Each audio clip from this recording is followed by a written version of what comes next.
let's talk about the analysis. And this now comes to the different techniques that have been developed in the laboratory and validated in the laboratory. There's PFAS by LC-MS-MS, the TOPS assay, and total organic fluorine. Most of you have probably heard those and perhaps even know what's going on. I'm going to explain a little bit about them and how you can use them to support, how you can use the data from one to support the other.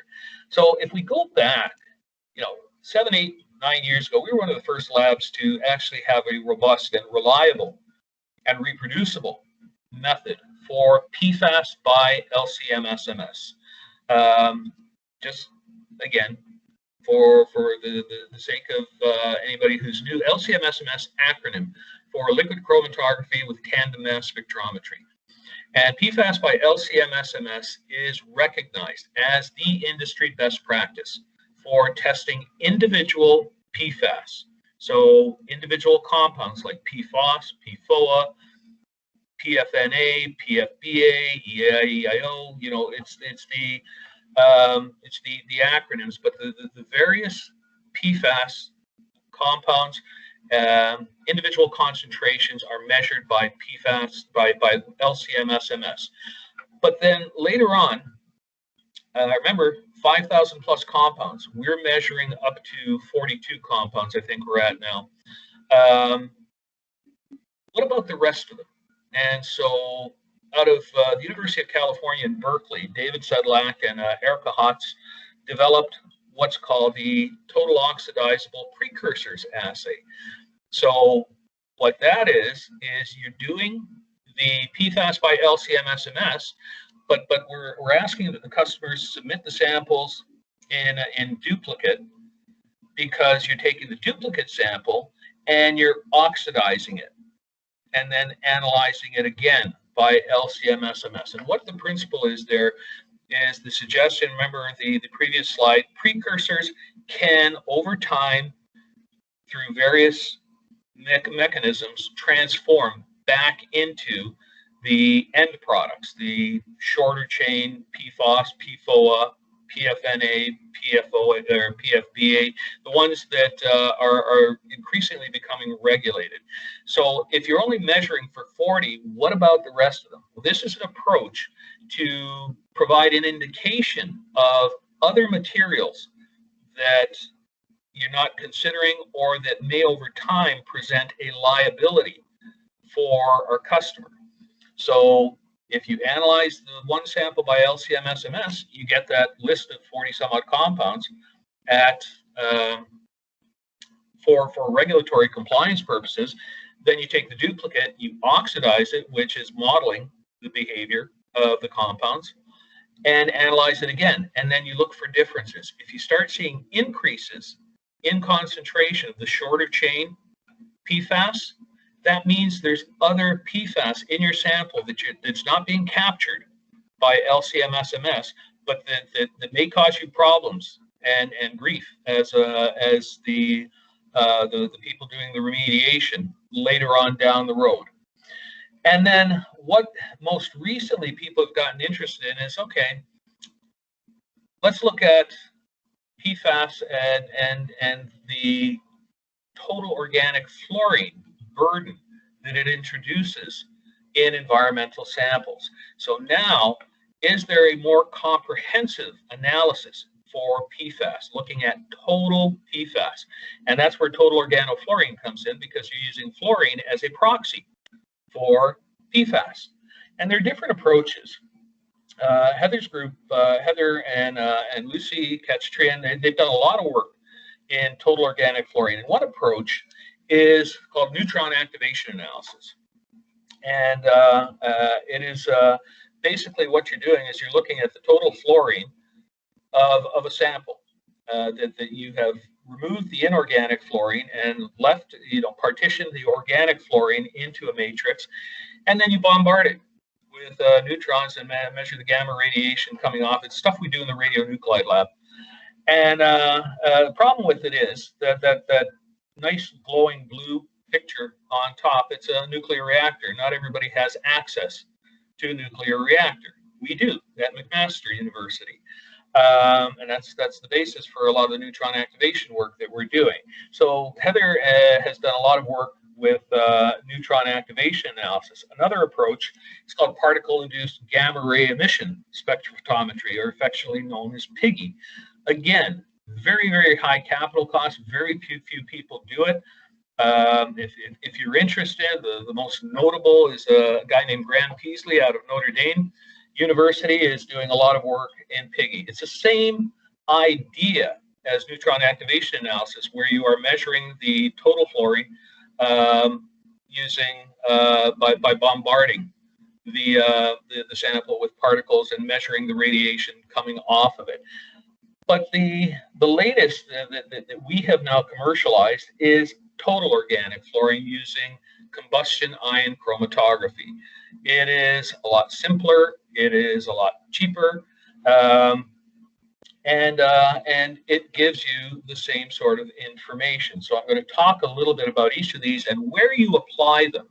So PFAS by LC-MS. One of the tricks that we do in the laboratory, it's common in any laboratory doing this kind of work or doing dioxin work or coplanar PCBs. It's called isotope dilution techniques. And basically what you're doing, this is a way to account for losses of the different compounds through mechanisms like adsorption.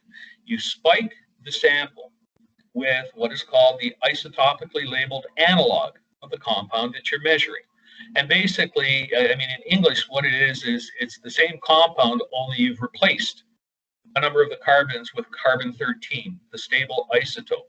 So it's a compound that behaves virtually identically to the native compound that you're measuring, but it's not the native compound. So it's an important consideration. What that means is if you get a 60% recovery on the labeled compound, you're pretty much guaranteed that you got a 60% recovery on the native compound that you're measuring.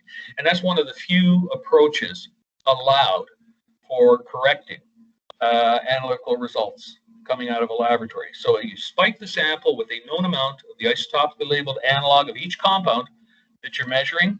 You extract it and concentrate it using solid phase extraction. So that removes interferences, so it helps get the really low detection limits and concentrates the sample, and then analyzed by LC-MS. What you see right here, that is the accepted industry best practice for measuring PFAS in environmental matrices. Things to consider in the laboratory. Again, the laboratory goes to great lengths to eliminate all sources of contamination in the sample, because you're measuring at the part per trillion level. And many have heard me use the analogy of time, that when you measure at the part per billion level, that's 1 second out of a billion seconds. And if you do the math on that, that's 1 second out of 31.7 years. That's what we measure routinely. In this case, the laboratory is called to measure a part per trillion. So that's 1 second out of 32,000 years. And so when you start thinking of it from that perspective, the risk of contamination is very significant, particularly with these compounds where they're hiding anywhere.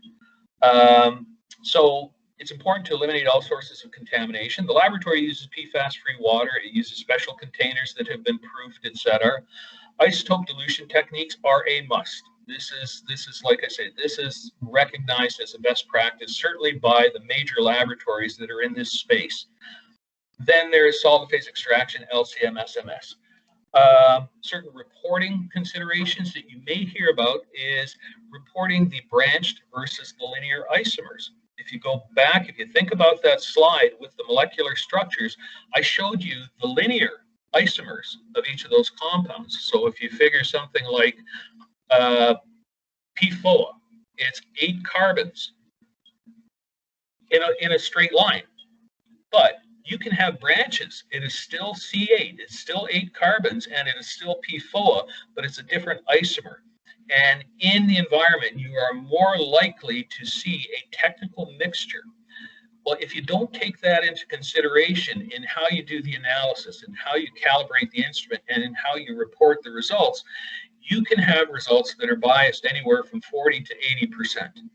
So it's very important to understand how the results are being reported. We report both the branched and the linear, and we calibrate as such. Naming conventions: if somebody approaches you and says, I need to analyze for perfluorooctane sulfonate,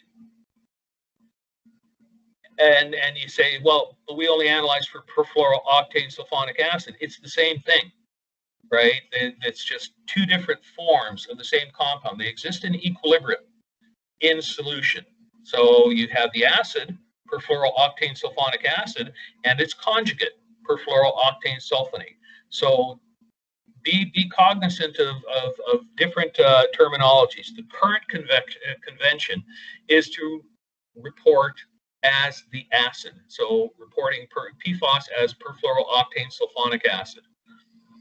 Reporting limits for soils are down at the 1 to 2 part per billion level. The detection limits about an order of magnitude lower. And it's important to recognize what a reporting limit and a detection limit mean. A reporting limit is, well, no, let's go back. A detection limit, it's a statistically derived value.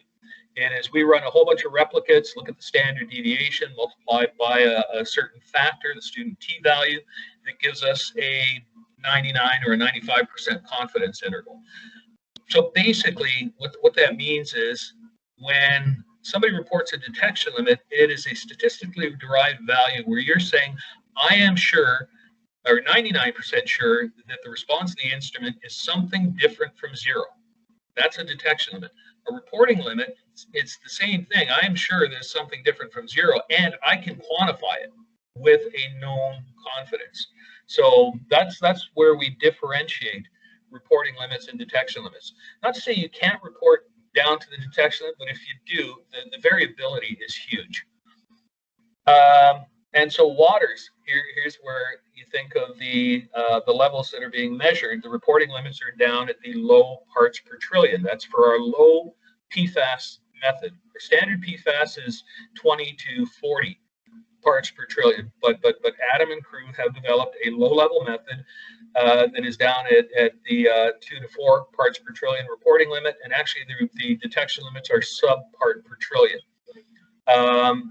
And these reporting limits should allow the laboratory and our clients to meet all regulatory requirements today, right? They tend to be dynamic, and more jurisdictions are establishing regulatory limits. And so that really speaks to the application of this method is more for regulatory compliance. So here are examples of some of the regulatory limits in different jurisdictions. I always highlight Health Canada came out with a list of advisory limits for drinking water. And then they came out with this one, PFNA, perfluorononanoic acid. It's the C9 version of PFOA. And it's an order of magnitude lower. And I'm still trying to get some clarity on why. You know, what is it that's driving that one to be so much lower than the others? But that's not to say other jurisdictions aren't doing the same thing. But it always begs the question, why are their regulatory limits an order of magnitude or 2 orders of magnitude lower than other jurisdictions? It's still the same material. So there's still some harmonization and standardization required in the toxicological studies. But what I do want to highlight here is Gen X. It's a replacement compound. It's something new. And they're starting to look at it from in the context of regulating it. And for reasons that I described earlier, it's North Carolina, right? Remember the ChemWars plan, dumping Gen X into the Cape Fear River? That is that's Fayetteville, North Carolina. And so they're talking about regulating this down at 0.14 micrograms per liter. But the PFAS by LCMSMS, that one analysis that gives individual compounds, the real application is for regulatory compliance or characterization of what compounds are present on site. Then we look at TOPS. The TOPS assay, it is, as I said before, and I'll just go through this one quickly, it is basically analyzing your sample as you did in the previous example. but then taking a duplicate and oxidizing it. And that is supposed to model how the stuff is going to behave in situ, in the environment over time. And you're just accelerating that behavior by adding a strong oxidant and heating the sample. And then you measure it again, and you look for differences in the end products. So here's an example of one of our TOPS reports. And so 6,2 fluorotellumer sulfonic acid and 8,2 fluorotellumer sulfonic acids are examples of precursors that may over time transform to the lower molecular weight compounds. And if you see, the 6,2 FTS and the 8,2 FTS are 210 and 380 micrograms per liter in this sample. This is no oxidation, so it comes in, treated just like any other sample, and analyzed. Then the duplicate is submitted for oxidation and reanalyzed. Look what's happened here. The 6,2 FTS and the 8,2 FTS have gone down, they're non-detect. Where did they go? They were transformed. But what's more compelling is if you look at the concentrations of the carboxylic acids, the PFBA, the PFPEA, the C4, C5, C6, etc., carboxylic acids, they went from single digits to 1,100, 1,400, etc. What that is telling the customer is that there's something else in their sample that is not captured in the LC-MS analysis that over time is going to pose a risk to the environment or introduce liability on site closure. You know, if they close a site saying, yeah, it's got no PFAS in it, but you didn't measure for these additional compounds that can transform, 10 years down the road, somebody may collect a sample and say, hey, there's PFAS on this site. They'll go after whoever signed off on the site closure. So this is something that more and more customers are becoming interested in.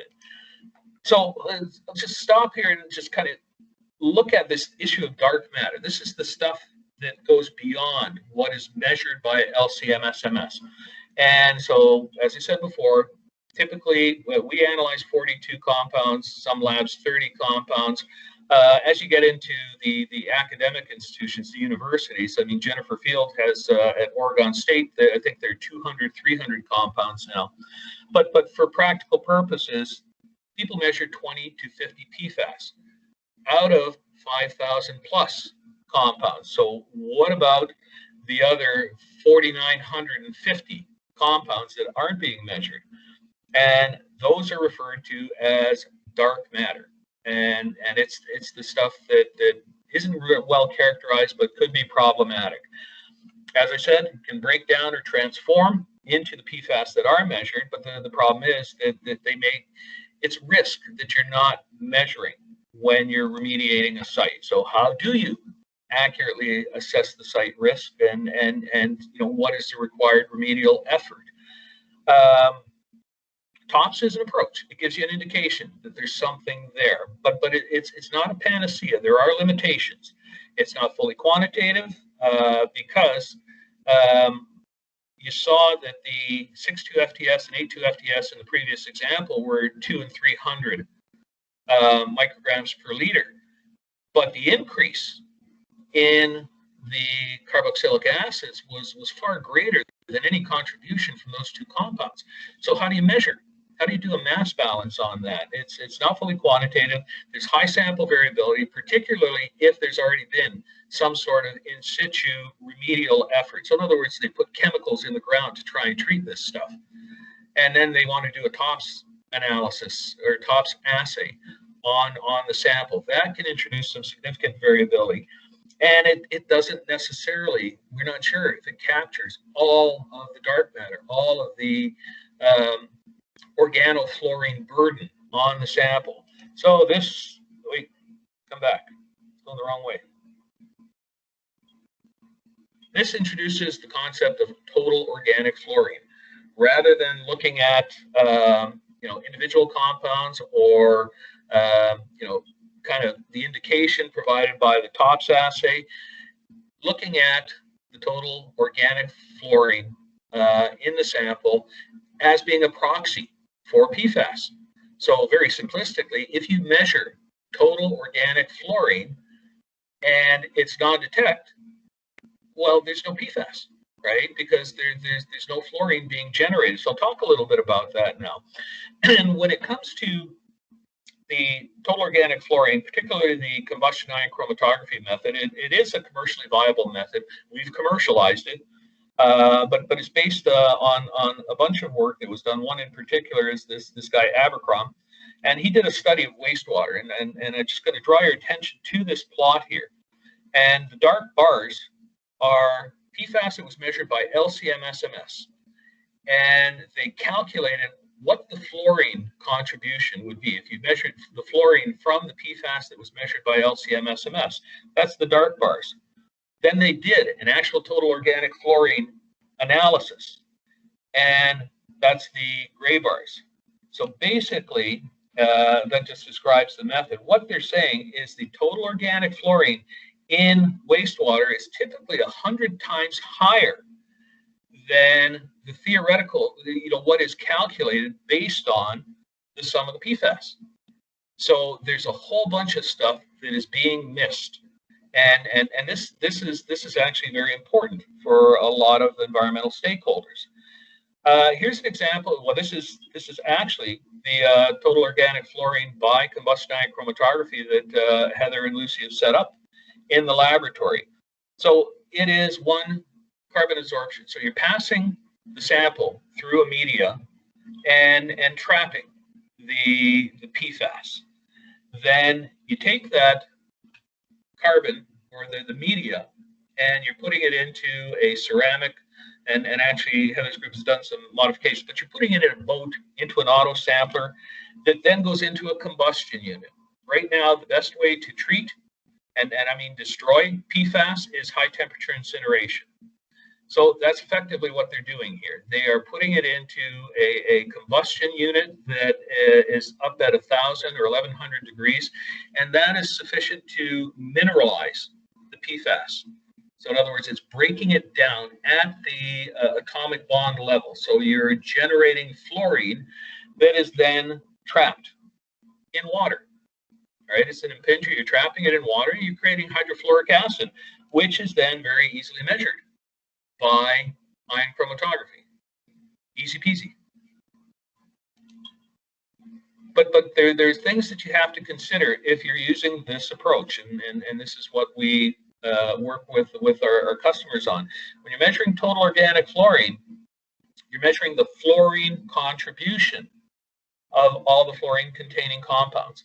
So if we use PFAS as an example, this is PFAS where you have 8 carbons, 17 fluorines, sulfur, and throw in a few oxygens. We're measuring just the fluorine, so that doesn't mean that the PFAS result is going to be equal to the total organic fluorine. You have to consider how much fluorine is possible from the compound. So actually, the fluorine contribution should be about 65% of the PFAS concentration. So in other words, if the laboratory by LC-MS-MS measures PFAS or PFOS at 250 nanograms per liter, the total of the equivalent organic fluorine concentration should be 162 nanograms per liter. So that's something, always keep that at the back of your mind, that they're not going to be equal, and that's because you're measuring 2 different things. One of them is actually the contribution from the other. And we've done some work looking at that. These are examples of samples. You can see a blank that the PFAS by LC-MS-MS is below detection limits. Or reporting limits. The calculated organic fluorine from that is, about that. And the total organic fluorine by combustion ion chromatography was non-detect. That was a blank. You would expect that. So now they measured another sample, and they got 1.7 nanograms per liter of PFAS. They calculated the theoretical fluorine that should come from that should be 1.1 nanograms per liter. Nanograms per liter. the total organic fluorine that they measured is 1.1 micrograms per liter. So what that is suggesting, well, number one, it's 1,000 times higher, call me gifted, but it represents a lot of material that is not being measured by LC-MS. So it's doing what we're suggesting it does. You can go through these. You can see the actual total organic fluorine is, in most cases, substantially higher than the theoretical fluorine based on the PFAS by LC-MS results. So it does provide you with a measure of other PFAS that we may not have the standards, or that we can't measure using LC-MS, and this is very important. There is one here that's equal, and what's kind of interesting about that one is samples 5 and 6, right? That the total organic fluorine measured by combustion ion chromatography is pretty much equal to the theoretical, whereas here it's 12 times higher. Why? Well, they're different samples, but they could represent different mixes of PFAS. Remember, that was the sum of the PFAS. But if you have different compounds in one sample versus the other, the fluorine contribution can be very different. So again, something to recognize and keep in the back of your mind. Real world samples, Heather and Lucy ran a number of samples, and you know, it's interesting to see this PC11 is it's a real world sample. It's a groundwater sample. They measured 6,2 FTS, one of the precursor compounds, at 13 micrograms per liter, PFAS at 12, perfluorohexane sulfonic acid they measured at 0.7, and so total 25.7. They calculated the theoretical fluorine based on these three compounds, and they figured if these are the only sources of fluorine, they should measure 10 micrograms per liter by total organic fluorine. They're using combustion ion chromatography. They measured 23. So you know, some of that is variability, granted, but it suggests that there's something more in the sample beyond what is measured by LC-MS. The one that's really compelling for me is Petroseal, 3%. That is an AFFF. It is it's this material, like I say, that's very viscous, and it's got high concentrations of PFAS. They measured by LC-MS 53,000 micrograms per liter of the 6,2 FTS, the precursor compound. There was nothing above the reporting limits for PFAS or perfluorohexane sulfonic acid, or for any of the other compounds, probably because of the dilution, right, in order to get that 6,2 FTS on scale. So using that, though, the sum of PFAS by LC-MS was 53,000 micrograms per liter. They calculated the theoretical fluorine as being 30,000 or 31,000, and they measured much higher than 2.4 million micrograms per liter. That is percent levels.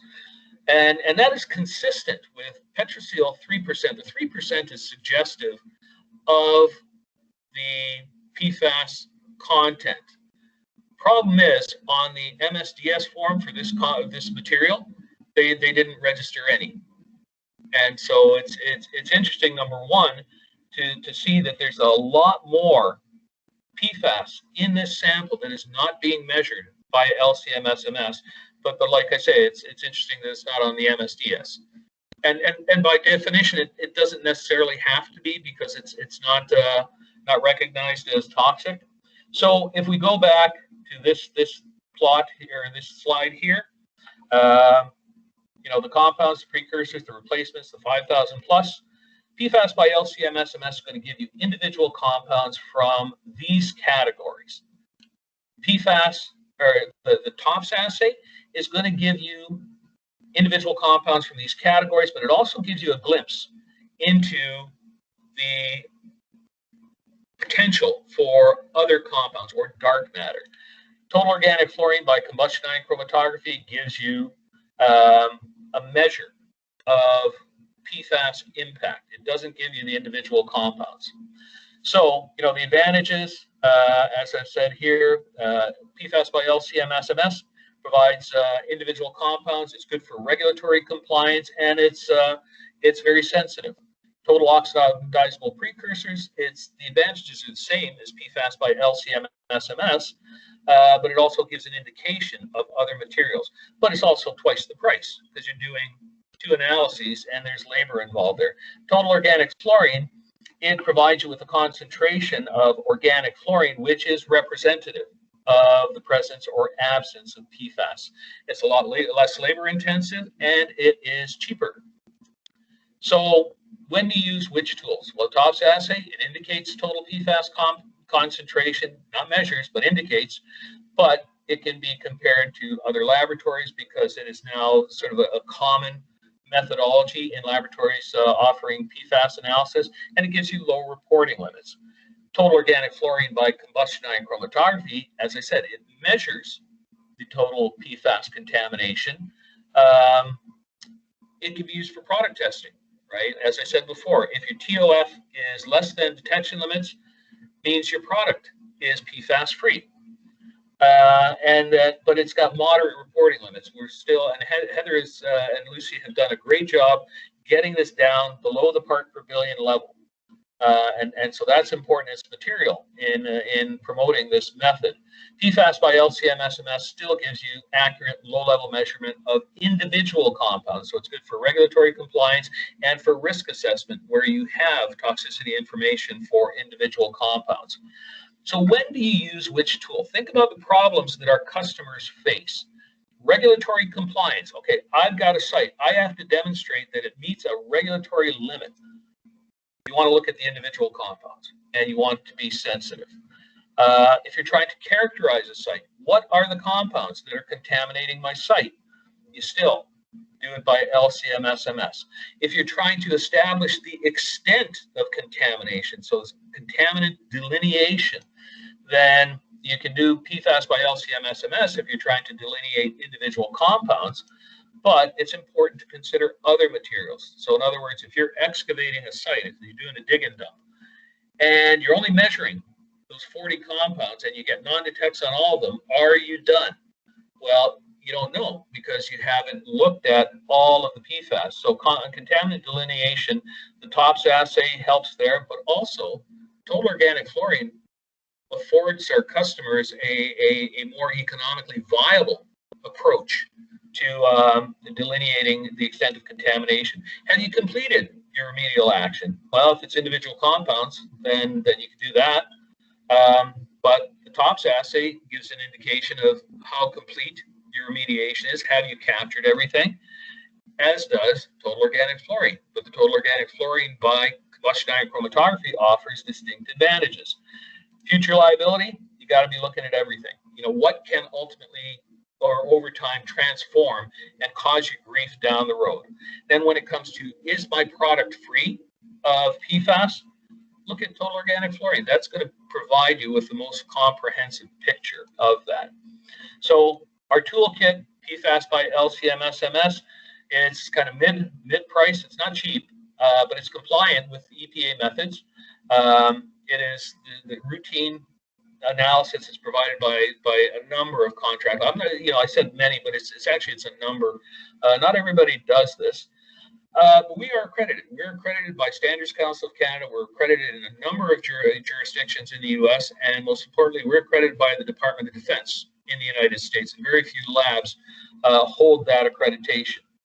The TOPS assay, it's expensive, but it gives you information that could be used for regulatory compliance, and it gives you an indication of other PFAS in your sample, and we are accredited for it in Canada and in a number of U.S. states.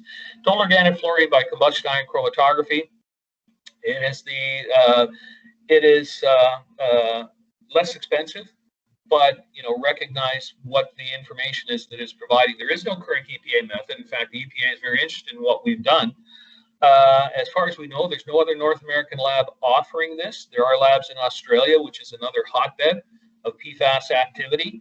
But because we validated it according to a certain method, and we have accreditation for this approach to method validation, we have de facto SCC accreditation as a non-routine analysis. So that's important to consider. I am going to highlight, and I encourage you to have a look. They're easy reading, but it provides more details on the overall PFAS situation. One is through the ITRC. They had, and if you need a URL link, just give me a shout, drop me a line. They have generated a number of fact sheets. They have a working group that's represented by industry, you know, not only industry, but governments, Department of National Defense, academia, and they have put together best practices in a number of fact sheets. It's good reading, and it's very valuable. The US EPA have their PFAS action plan that they've updated somewhat this year, and there's an environmental business journal if you're interested on, you know, what direction the industry is going. It is not going away. It is growing, and it's going to continue to grow for easily 5 years plus. So, at the end of the day, I'm privileged to be able to work with and engage a whole bunch of really smart people, and I do have to recognize them because these are the ones that do all the work. I get to talk about it, particularly Adam Robinson and his group. To name a few, Sinchi Chia, called McNamara, Alicia. They do a lot of the operational work, a lot of problem solving. They're the ones who get the numbers out there. From a project management standpoint, we have Lori Dufour, Stephanie Paulin stepped into the role of account manager. Certainly research and development. Heather and the work that she has done with Lucy Katz-Trian is very important. If you have any questions, ask Steph. No, you can also contact me. I'm more than willing to talk about this stuff. As you can see, I love talking about it.